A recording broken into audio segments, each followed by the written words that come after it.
Финансиска подршка од 2 милиони денари од државниот буџет доби општина Кочани за изградба на делницата од местноста Крушка до селото Полаки, проект со кој таа годинава конкурираше во Министерството за локална самоуправа и Бирото за регионален развој.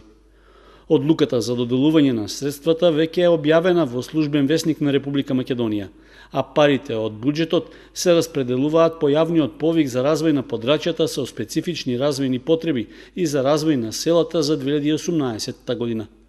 Вкупната инвестиција ќе чини 5 милиони денари, што значи дека добиените пари од државата не се доволни, поради што и општината ќе кофинансира во изградбата со средства од својот буџет.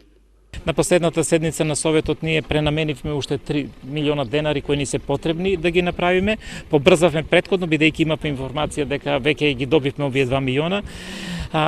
Како што знаете, горе, значи таму кај што планираме да се работи во зимскиот период, таа изведба не е можна и затоа побрзавме порано да донесеме одлука и да пренамениме 3 милиона денари од нашата сопствени буџетски средства и таа делница да биде изградена што е можно побрзо, односно ние планираме на првата до крајот на месец да го објавиме и јавната набавка и да одиме со изведба на тој дел од патот. Според проектната документација, делницата од местноста Крушка кон Полаки е со должина од 800 метри и широчина на коловозот од 3 метри.